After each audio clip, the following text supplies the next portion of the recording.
नमस्कार दोस्तों, आज हम मोंटा एलसी किड्स सिरप के बारे में बात करेंगे। ये एक खांसी की अच्छी दवाई है जो कि सिप्ला ब्रांड के द्वारा बनाई जाती है।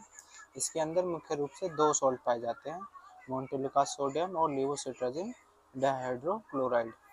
ये दोनों ही सॉल्ट खांसी को से आराम पहुँचाते हैं और बलगम को बॉडी से बाहर निकालते हैं। अच्छी दवाई होती है ये, जो कि मेडिकल प्रैक्टिशनर के द्वारा बहुत लिखी जाती है।